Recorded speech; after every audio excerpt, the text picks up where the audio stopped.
Welcome to The Next Level, conversations that propel business. The next hour is all about the entrepreneur, why they start businesses, how they make their businesses grow, how they overcome failures and achieve success. Your host, Bob Gibbons, founder of Riata Commercial Realty, a commercial real estate advisory and tenant advocacy firm. Bob will ask probing questions to find impactful solutions that will help take your business to the next level. And now, here's Bob Gibbons.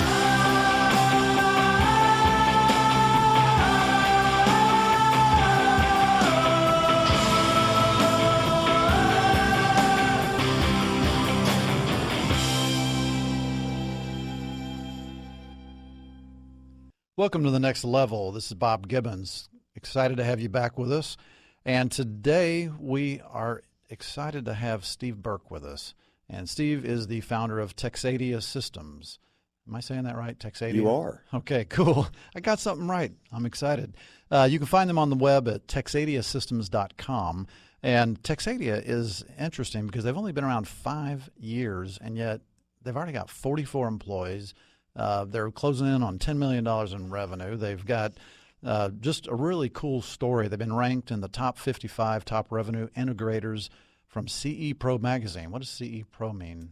Consumer Electronics. Oh, Consumer Electronics. It's a residential systems magazine that targets and discusses systems integrators and technology. Okay. Cool. All right. And they've also been in SMU's fastest growing companies. I'm guessing that means you're an alum.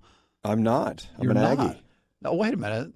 How does that happen? You get We just filled an application in, and we made it based on our revenue growth. So That cracks me up. I wouldn't have thought that they'd be giving anybody. Well, I took a course there just before I started my business, Oh. and so I think that's how they got me. But it was just a night course, and kind of reaffirmed most of the stuff I knew. But I learned a couple funny. things. That's great. Well, and so obviously you guys are doing something right. Welcome, Steve Thank Burke, you. to the show. Good to be here. Glad to have you. So, asking your pre-interview materials about anything about yourself that was a little different that people don't know, and you said that you're actually a Canadian. I was a Canadian. What? Well, now, wait a minute. How can you have been and not now? Well, when you become an American citizen, you have to give up your Canadian citizenship. At that time you did. You don't now. 2013, you did. Really? Yeah. Wait a minute, 2013? Yeah, I waited a while. Now, wait a minute. Is that based on the Canadian rules? No, or- that was just based on being lazy. What do you mean? I think I could have become a citizen when I was 18 and went to college and got diverted there with all the things I was doing, and then it just wasn't a priority, and then 9/11 hit, and then it became much more difficult to get your citizenship, and so I was like, okay, well, I got to find some time, but you got to go take a test, you got to go through a process, fingerprints, it's a pretty detailed process, and so I actually went into a client, Lockheed Martin, and I usually lied when I would go in and say, but I forgot and said I was a Canadian citizen. They wouldn't let me in the meeting, and so I was like, okay, I got Tough to to make a sale if you're not. I got to getting go. in the I got to go meeting. get this done, and so I did. How funny. So, did you just have a green card this whole? I did. Interesting. Yeah, I was a green card. So I was born in Brazil, All right. and but my parents were American, so I had dual citizenship, and I actually have naturalization papers. But I was always told when I was 18 I was going to have to declare whether I wanted to be a U.S. citizen or a Brazilian citizen. But 18 came and went, and nobody asked. Nobody asked me either. So I never said boo, and so right now I honestly don't know. I mean, I'm clearly an American citizen, I have a passport, but am I a Brazilian citizen as well? I don't know. You are. For me, I have the right to go back to Canada if I so choose. They still think I'm a citizen, but I do travel with an American passport. Actually, I thought about that. Would I be safer on a Brazilian passport than a U.S. Depends passport? on where you're going. I would think. Yeah. Interesting. Well, that's cool. So do you spend a lot of time back in Canada? I do. now? I go back every summer. My mom and dad have a cottage up in Nova Scotia in the middle of nowhere, and I get up there with my boys for a couple weeks every year, play a lot of golf and swim and fish and go back in time. It's a great place. That sounds beautiful. I've never been well, actually, I shouldn't say that. I landed in St. John's one time on a plane. New Brunswick, yeah. So that's New Brunswick. See, I don't even know my geography of Canada. That's close. Clearly. I just know it's way the hell up there. Yeah. Well, that's cool. Well, glad you came to Texas. So you actually moved to Fort Worth then as a child. I did. My dad, they had a vote to secede, the Quebec people, French, to Right. secede in 78. And it was a very close vote. My dad and mom and dad were English, and I went to all French school growing up. And my dad just said, I want to get out of here, and went to a job fair and got a job at Fort Worth Country Day. Wow. So that was my path to Texas. So do you speak French then? Je parle un petit peu de français, oui, but not much. I speak better Spanish. You had me convinced there, though. I didn't know what you said, but I speak a little bit. Okay, well, it sounds like you speak a lot more than anything else that I do. My wife likes to play with people and tell them that she married a Brazilian guy, and then I walk up and they're like, Right.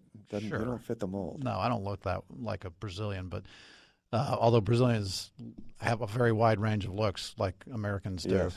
So why did you become an entrepreneur? I think it's just something I was born with. My path was always in sales. I enjoyed it, but when I was a kid, I was mowing lawns, making a ton of money. My friend and I, Randy, we had 35 lawns between us. Wow. At what age? This was 14, 15. Mm-hmm. He got a early driver's permit, and we could do 12 to 15 a day.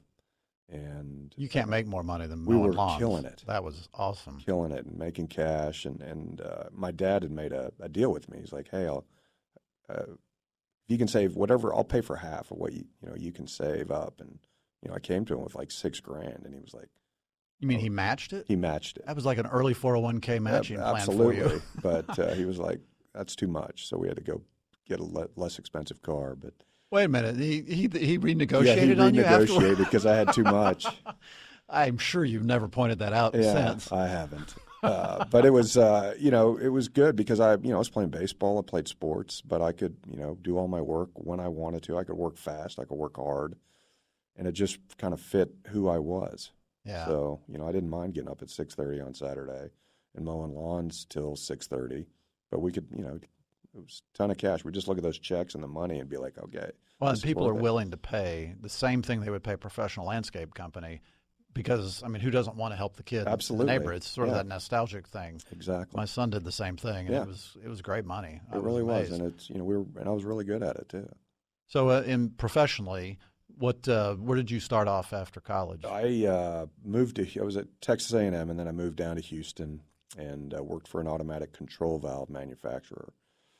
And it was, early 90s, and, my boss is still one of my good friends, but we were working for a company that was just, didn't really have computers. I was watching this internet thing kind of grow up and felt like I was missing something, and so I did that for a couple of years, and I finally moved to Dallas in '96, stayed in industrial sales equipment, but then jumped into technology software late '90s.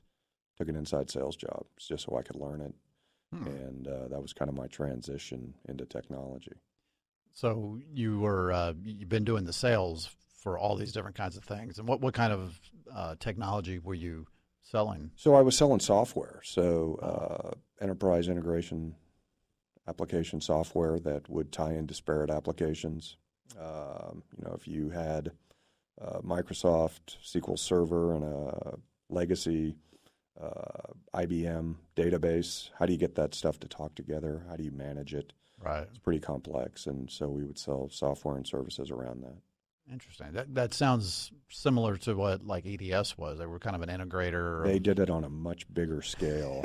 But you think about Sure. it, right? You go into General Motors and, okay, well, we've got all this legacy data and we've got this new stuff. It would take years to migrate and create a new database. So, and it's still going on today. No matter what, there's going to be something new. Oh, yeah. Think about AT&T, think about all this data they have and how do they mine it, how do they use it. It's constantly going on. So it was pretty interesting stuff. One of my clients is called Blue Age, and they're a French software development company, and they have an office here in Plano, and they basically take legacy systems that are kind of old and outdated and aren't really operating well, and they have to kind of rewrite Yeah, code and create these things for big a lot of companies. valuable information in there. Oh, yeah. So how do you translate that, go from that to starting what you have now? And by the way, before you answer that, give listeners a rundown on exactly what Texadia Systems does. Yeah, so Texadia Systems, we're a full-service commercial integrator, commercial and residential integrator. So what does that mean for you commercially? It means if you need a boardroom, training room, conference room, updated auditorium, we do any type of technology upgrade in those regards. So we're talking about the flat panel on the wall, the internet service, the phone. Yeah, the phone experience, video conferencing. Do you want those microphones in the ceiling? Do you want them on the table? Do you want the projector to come out of the ceiling? Do you want LED? Do you want rear projection? What kind of experience are you trying to create for your client or internally for your employees? Okay. Right. So think about, Microsoft has thousands of conference rooms, right? And so how do you standardize? How do you make that experience the same experience in your medium-sized conference rooms when you're talking from Dallas to San Francisco? And so we'll go in and sit down, do a needs assessment, try to take a consultative approach and figure out how they work and put a solution in that'll help them get there. So whenever I walk into somebody's office, let's say, and I see this wall with all these screens, and it's not one screen that's giant; it's a bunch of screens that are all coordinated. A video wall, okay. So that would be one of the types of things that you do. Yeah, we're putting in probably 3 or 4 of those right now. But you also do this for residential. I do. So my vision was always that these technologies align on multiple levels, and specifically with the Internet of Things. Everything's being distributed over the network, and so it wasn't like I was guessing. We all know that this is coming as bandwidth increases, but residentially, I can control my whole house from my telephone. I can see who's at my door. I've got a button in my bathroom that says Tom Petty, and when I turn it on, it kicks on Tom Petty on Pandora, and that's how I start my day, and I love it.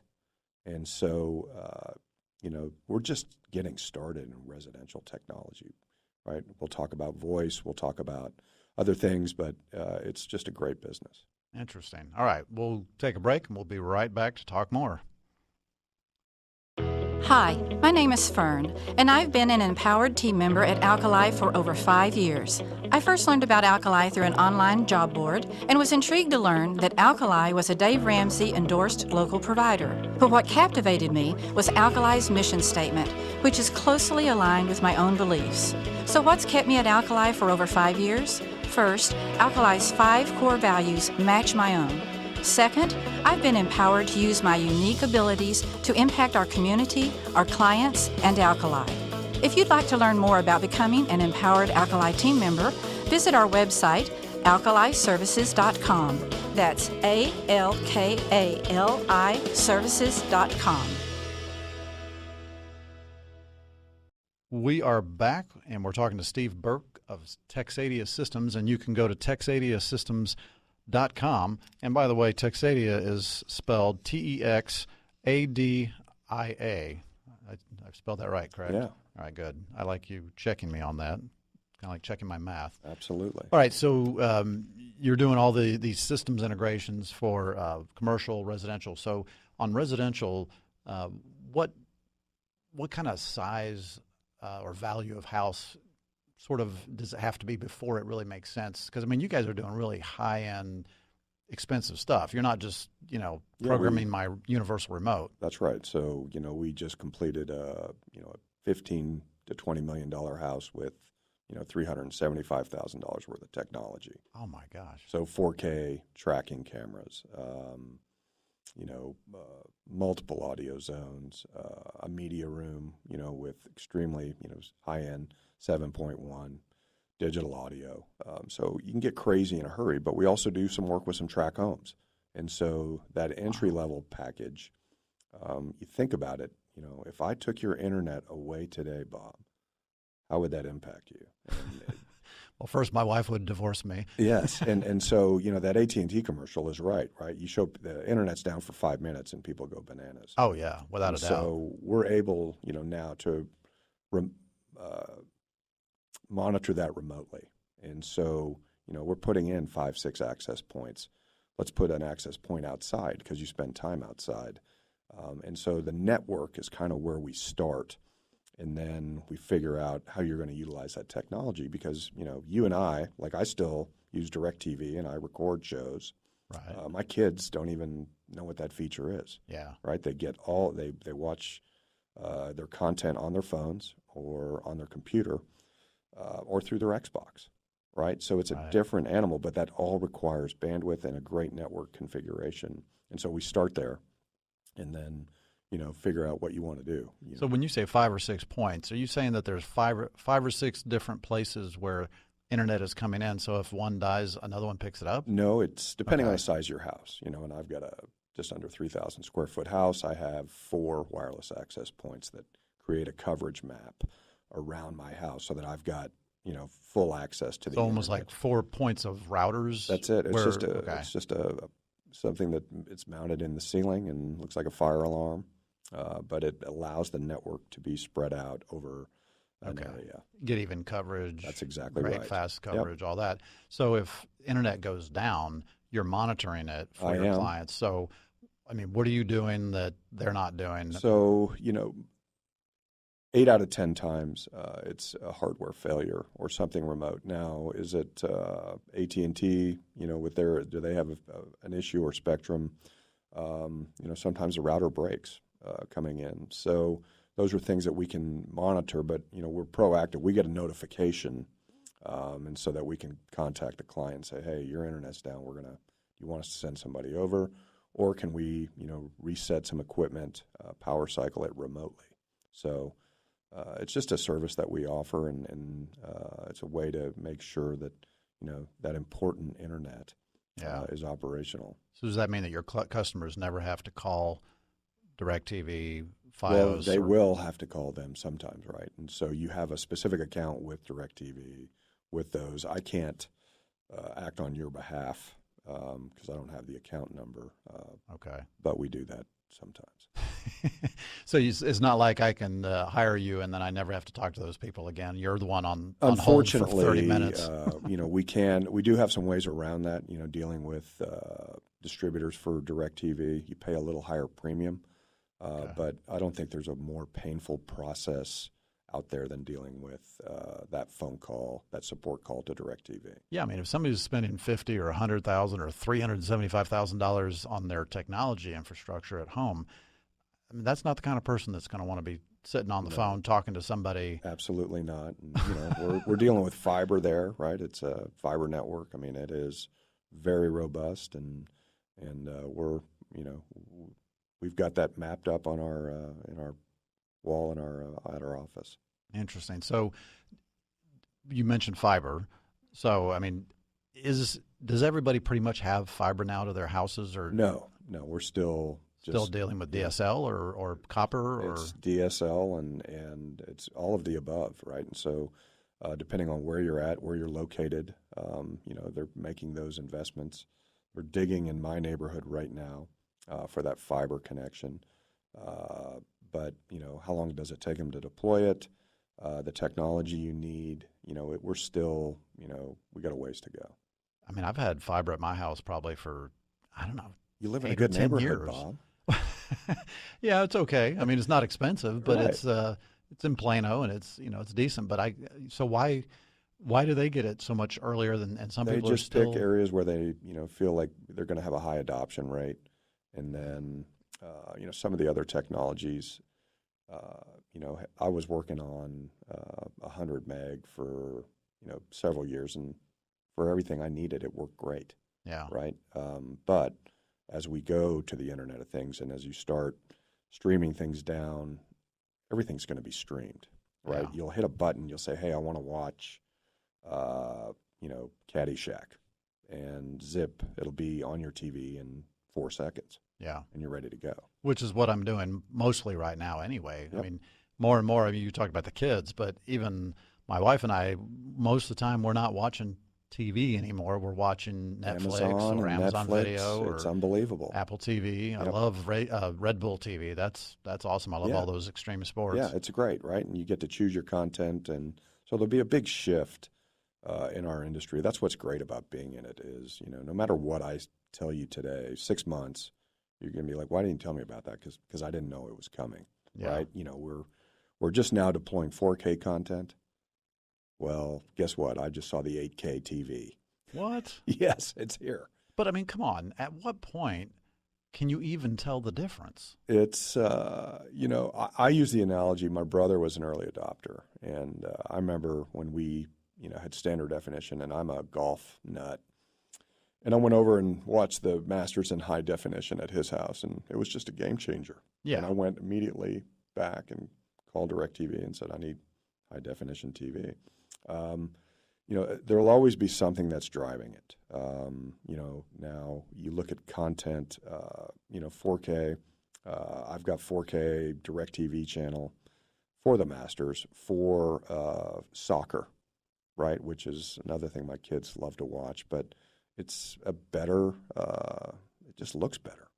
And so once I get used to it, and then I go back, yeah, can I live with it? I can, but do I want to? No. So there was a huge improvement from analog to digital Yep. to the 1080p, and another big leap from 1080p to the 4K. But are you going to really be able to distinguish that difference from 4K to 8K? It'll be or interesting. To 12K. Well, one of the drivers will be video games, right? So that's a huge one that most people don't think about. And do you care if your kid's playing 8K video? I know I don't. Mm-mm. Right? I don't want them playing those things anyway. I know, but I don't either, but they do.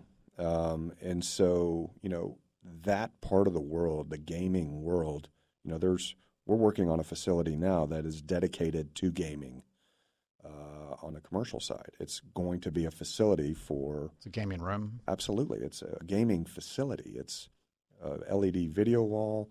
It's huge. And that will... be an experience, and no matter what you and I want, kids will be going to do that. There's a huge population of younger people that live that life. No, it's interesting you say that because I'm on the Planning and Zoning Commission in Plano, and Monday night at our last meeting, we approved the third e-gaming room Yep. in Plano. And they call them, gaming cafes or whatever. There's no food, there's no beer, there's no, it's just go in there, sit down at your blazing, Esports facilities, esports thing. I mean, it's amazing how fast these are coming along. And the thing that surprised me is that, my assumption was that the average age of the people in there was going to be between 15 and 20 years old. Not so. That's not. They say it's really more like people from about 28 to 35 Yeah. is the prime spot. Well, if you look at Fortnite, right, which I've had to understand because my kids play it, but it's an individual game. So if we were kids and I had two buddies come over spend the night, I only have one Xbox in my house, so only one guy can play it. Mm-hmm. So the other two are playing it on their phones as they get in. So now do you want to create a video wall to where, hey, I want the kids to stay at my house and have a good experience. We've got 4 Xboxes, and you guys go just play away, right? So it's an interesting conundrum from a parent's perspective, but the technology is not going away. No. Right? I mean, and it's only going to get better. Well, and the esports is also becoming a spectator sport. It sure is. That's what blows me away. I've seen some photos of these, big auditoriums Yep. where you have hundreds, if not thousands, of people in the audience watching these professional players play the esports. That's right. And that just seems so It's foreign to strange. me. Yeah, me too. So Yeah, but you're making money from those. well, I'm trying. It sounds like you're doing a pretty good job with it. So how do you keep up with all this stuff that's going on? All the changes. I just got back from San Diego from CEDIA, which is the residential technology show. I was in Las Vegas in June for the commercial technology show.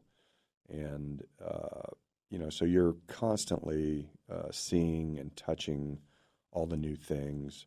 But how do you apply it and how do you sell it, right? And the big push in our world will be LED, light-emitting diodes. You see them on the side of the road, those big signs. That is going to take over the world. In 5 years, you won't see TVs anymore. You'll see LED panels. I could make one 50 inches, right? Or I could make one 500 inches. Wow. And the power consumption is nothing. It's 1/10. The image quality is what you'll be worried about, but that's how close the diodes are together. And it's just, the same thing with lighting, right? LED lighting, we're just at the brink of it, right? And I can run 25 lights on the same amount of power it takes to run one chandelier, right? Amazing. Yeah. All right, we're going to take another quick break. Be right back. So whenever we're talking about all these, keeping up with technology, how much of your business would you say is people really doing this because they really want it and they are really going to use it, versus they're just doing it to kind of keep up with the Joneses? They see what their neighbor's doing or something. That's a really good question, and it's something we try to identify when we meet somebody, right? So are you an audiophile, right? Mm-hmm. And an audiophile has a specific listening ear. They know exactly what they're wanting, and they're willing to spend a lot of money to get there. Yeah. Or do you just want background music in your pool area, right? So let's put some rock speakers out there, play your Bruno Mars, have your kids have fun, no problem, right? So that is part of the needs assessment that we go through. But to answer your question, it's not really keeping up with the Joneses. It's this stuff is helpful, right? You're recording who's at your door. You're seeing who steals your Amazon box. And if you got a wife and 2 kids and she can turn on a button on the TV and see who's at the door and she doesn't know them, then she doesn't need to let them in, right? So all that stuff integrates into the solutions we provide. And it is it's not a nice to have. It's now a need to have. Yeah. Depending on what you do. And then commercially, video conferencing used to be this horrendous experience. Well, now it's a cloud-based managed service. I can connect any device to a IP address, and if I'm the CEO of a company and I've got a huge HR issue that I need to address, I can have that meeting face to face while I'm in my hotel room, and my employees at their house, and my HR director's here. So I can now communicate, face to face anytime I want to, and that's important. Oh yeah. So do clients know what they need most of the time, and is it different for commercial versus residential? The answer is yes and no, right? So going back to there's a few people out there, and that large project we just completed residentially, that client knew exactly what he wanted, right? So he actually flew to the show with us to San Diego. We showed him all the bells and whistles, and he said, I want this, I want that, don't want this, not important. And so commercially, most people don't, right? So you think about an experience in a conference room. Well, how does your CEO talk? Is he a low talker, or does he have a big booming voice? Yeah. Right. These are things that we've got to kind of walk through to figure out. But just as you gave me the microphone example, Steve, keep your mouth close to the mic. I tell my clients the same thing. You want to hear somebody? Get about 3 or 4 inches from the mic. They'll hear you great. Yeah. The further away, we have technology that can help with that. But that's an experience, right? So if you're doing an earnings call, I think it's important that the people on the other end hear you. Oh yeah. And same thing, a lot of people just put in a TV in a room, and I'm like, okay, well, who put that TV? Who put the 42-inch TV in the 40-foot conference room? Right? Really, because you've got a speck on the wall. Because everybody is sitting up, everybody's taking their chairs, and they've moved up, right, to where they're not even using a fourth of the table, and so that nobody gave it any thought. Right? Well, we just guessed it was this, or we guessed it was a 55. Well, actually, if we're going to show Microsoft PowerPoint, we're going to recommend 6-to-1 ratio. That needs to be a 133-inch screen for the person sitting furthest away who happens to be the CEO. Why don't we make sure that person can see the screen? Yeah. Right? So we kind of walk through these things with people, trying to make sure that they're going to get the best bang for their buck. And my experience has been that if you're watching video, let's just go to YouTube, let's say. If you go to YouTube and you're watching a video, if the video quality is poor, but the audio quality is good, you're probably going to stay with the video. Yep. But the reverse is not true. If the audio is horrible and the video is perfect, then who cares? That's it. You're not really getting what the point of the video is, so you just abandon. Well, that's it, right? So, is it ceiling speakers? What's the noise pattern, the spray pattern for the sound? Is everybody hearing it? Do we need sound reinforcement? There's all these things depending on the size of the room, and sound inherently bounces, right? Right. So you go into a conference room, there's windows on one side, there's a glass table, there's hard wall over here, and, you go in and just put in a USB mic, sounds like crap, right? And so it's a poor experience, and maybe you can get away with that in a small huddle room, but do you want to have that experience in your boardroom for your CEO? And, a lot of times the answer is no. So how much of your business is commercial versus residential? So right now, percentage or whatever? 65% commercial, 35% is residential. And we made an acquisition in February with a local integrator company that had a great reputation. And so we're planning on, just now we're rolling out our SEO and marketing around expanding that. But we're really excited about it. Interesting. So I was interested that was your split, because most of the time I would expect somebody in your space would be more heavily residential than commercial. And that's what a lot of people think. But we, my background is a commercial integrator, right? So that's what I've been doing for over 16 years. But we always knew that there was going to be a need for the technology on the residential side. And so how do we build that? How do we maintain and service and support? And that was something that we felt like we could do. And, I'd made an original acquisition when I started the company, and it didn't work out. And so, it was one of those, that was a residential group. And I just did a poor job on my operating agreement. And it was, tough lesson learned, but, we kind of had to rebuild that business. So tell us more about that. But you already had your company. You acquired another company. Yep.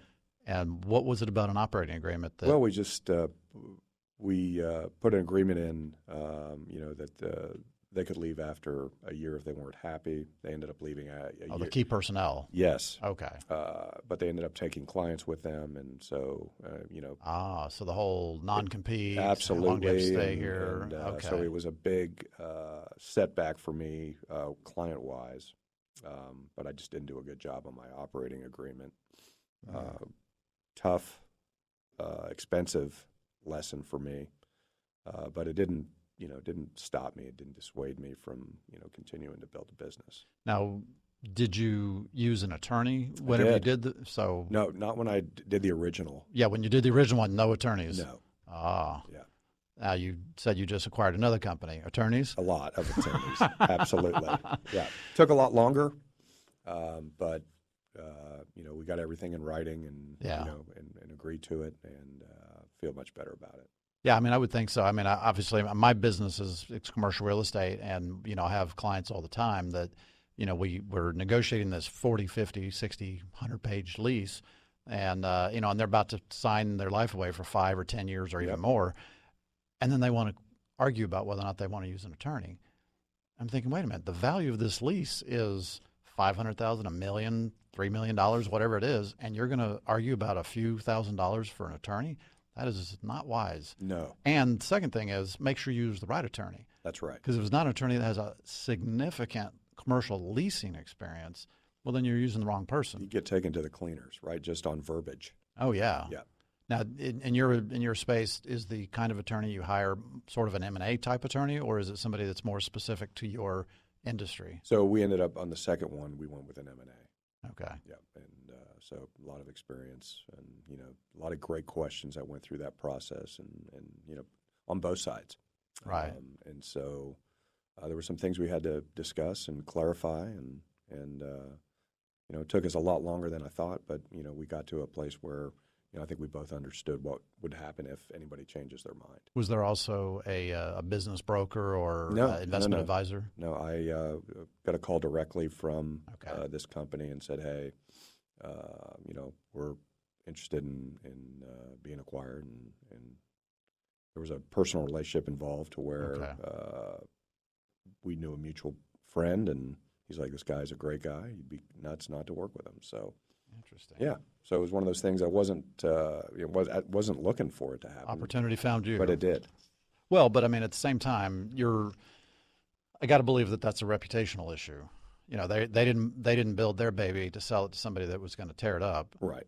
They wanted to sell it to somebody who they felt was good. Absolutely, yeah, and we had done a good job of that, right? So interesting. Okay, so in your business, I got to believe that you're primarily making large one-time sales, or essentially one-time sales. I mean, somebody that spends that $375,000 for their house isn't likely to spend that much for the foreseeable future, if ever, while they own that house. That's right. So there may be opportunities for smaller sales along the way. So how do you maintain the relationship with a client, and is there additional revenue sources down the line? Right. So for us, and a residential client, right, is a one-time deal. I mean, maybe there's a little bit, but, our projects start once we're finished, right, on the install. And so, you make a $50,000 investment in your residence, and you're like, okay, how do I use this stuff? And so training is very important, but service and support after the sale are really something that we focus on. And the same thing for really any client, because you don't know when somebody is going to be moving, right? When that company's going to get too big for their space, or another homeowner moves.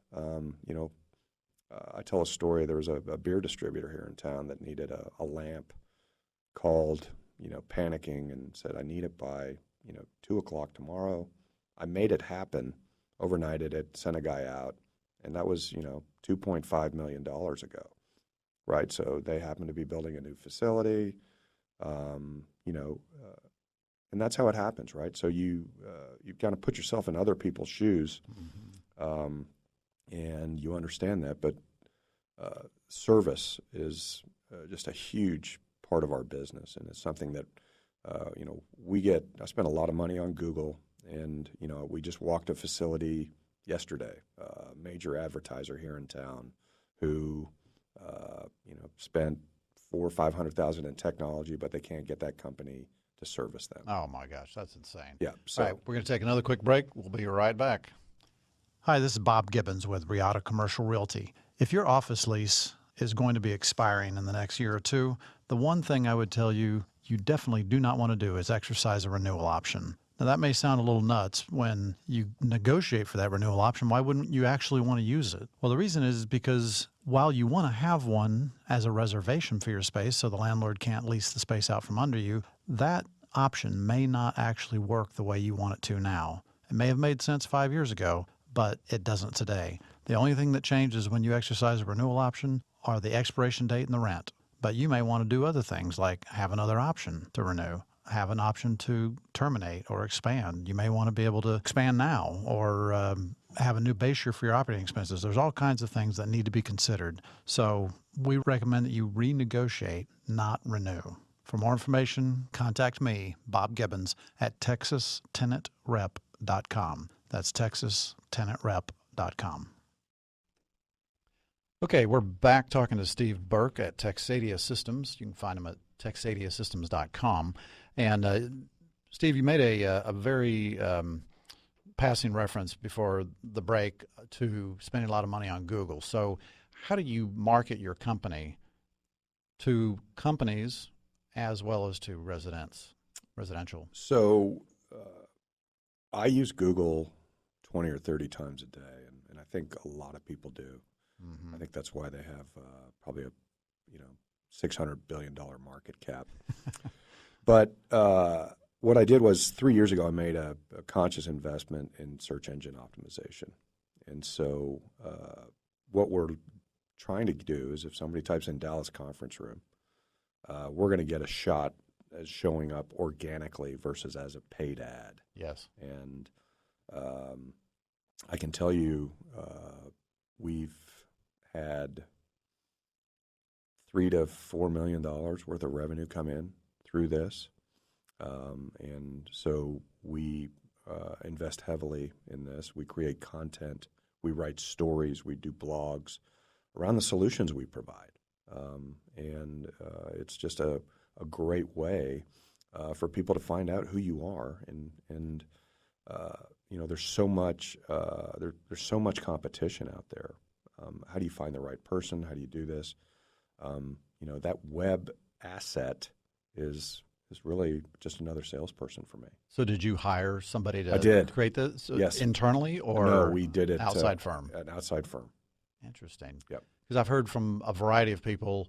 Some people think SEO is the greatest thing. Other people think it's a total scam and it's not really worth anything because Google keeps changing their algorithms, and so whatever you did in the past may not do you any good in the future and all that. But doesn't sound like that's your experience. Well, I'd love to tell you about the $800,000 deal I just closed from Google. That somebody found you online, Absolutely, and called you. called me. Oh my gosh, that is Yeah. beautiful. Yeah. So I'm you know, we there is a method to the madness, but we are really focused on that as a company. That's a marketing piece for us, as well as, you know, we're going to be in D Magazine and referrals. So really, those are the main things. So you're not buying AdWords? I do. I spend $500, but not much. Okay.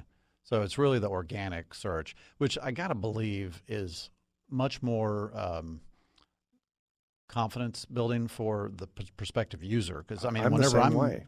Yeah, if I'm Googling something or if I'm searching something, I kind Ever. of like intentionally skip past the ads. We all do. I do Yeah. the same thing. Interesting. Yeah. So really, spending money on the SEO is what matters. So is that an ongoing relationship? It is, and I actually just hired a new firm, so I'm in the process of getting a new company who has a better understanding of audiovisual. So we just kind of grabbed an SEO firm, but the content they wrote was not specific to our industry, so we'd have to rewrite it. Oh. And now we're with a company that says, hey, let's talk about networking.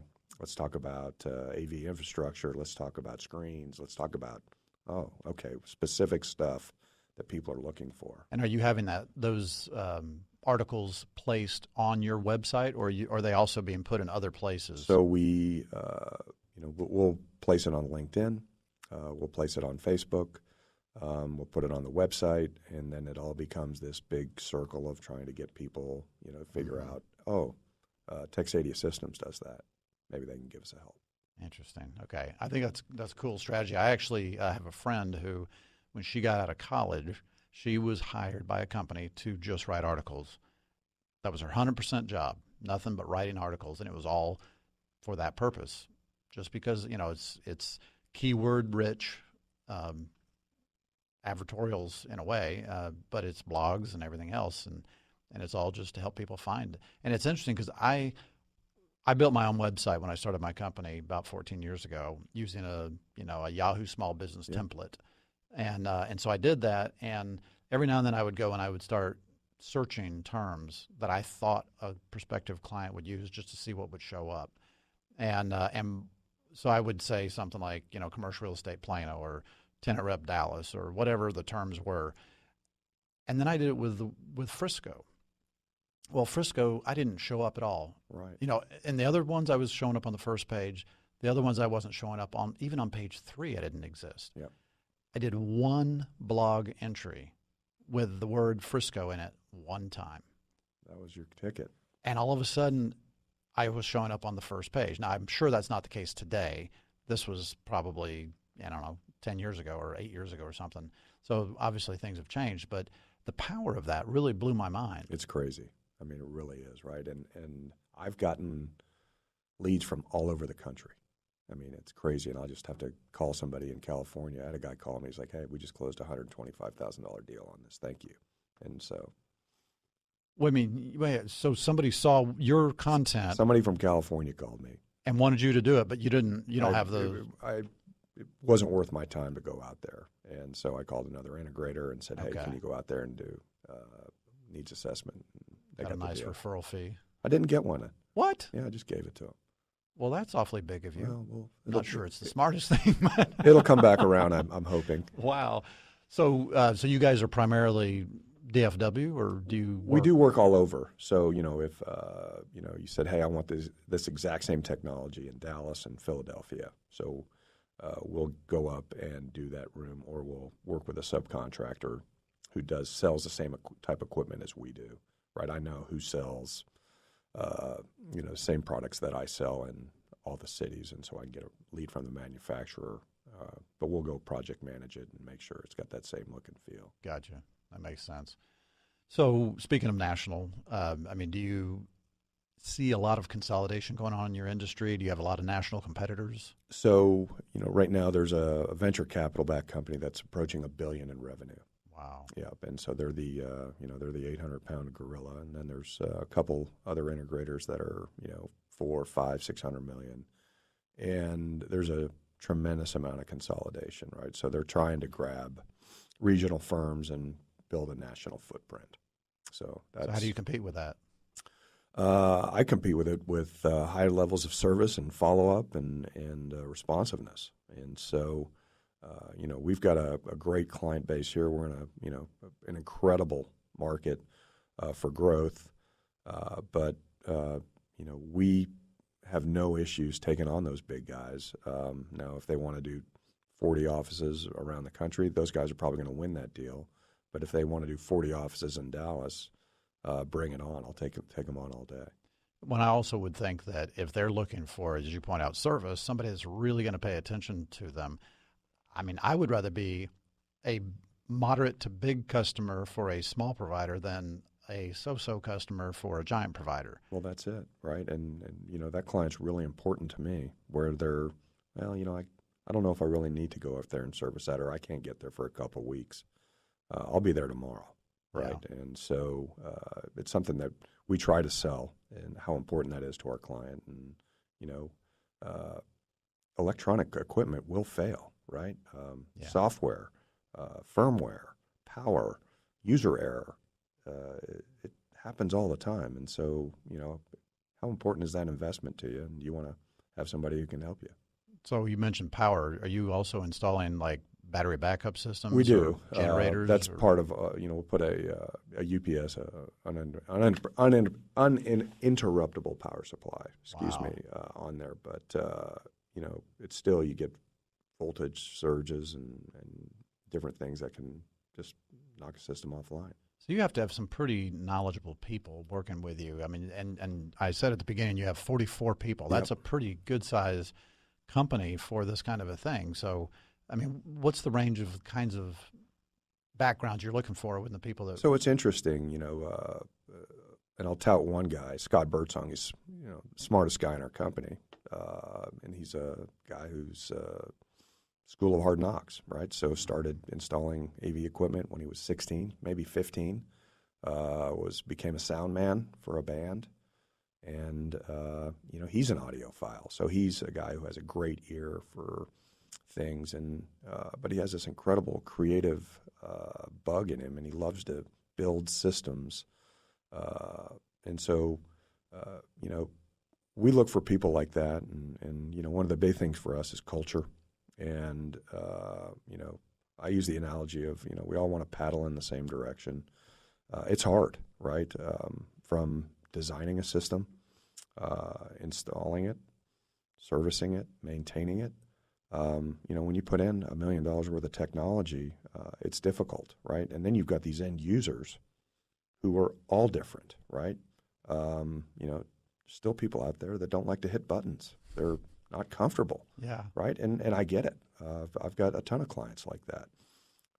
But we should be creating a user interface, that says system on, okay, came on, volume up, okay. I want to go to a wireless connection here, and it should work. And so, the people that we bring in really care. They are focused on our client experience, and I'm that's my biggest challenge is finding that type of person that is really committed to what experience we're giving our client. Gotcha. I mean, those people are out there representing you every day, so Yeah. you can sell anything you want, have all the systems you want, but if they go into the house, the business, whatever, and then It doesn't work, we're dead, right? And we're only as good.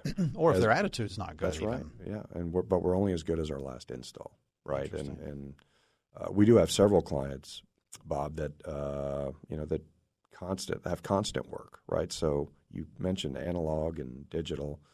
There's so much analog still out there; it's crazy, Really, right? And so do you want to upgrade that? Do you want to make a better experience? These are all things we got to go through when we do our needs assessment. Well, Steve, thanks so much for being our guest today. I've learned a lot. Listeners, please go to Texadia Systems to learn more. Texadiasystems.com, that is, and also check out his. Just Google him, commercial integrators. See if you find him. Yeah, I bet that's you right. will. For the show, please go to nextlevelshow.com. And you know what? We podcast this. And we also go to YouTube, so you can search The Next Level Show for those. Please leave us a review, subscribe, tell your friends. See you next week with another great guest.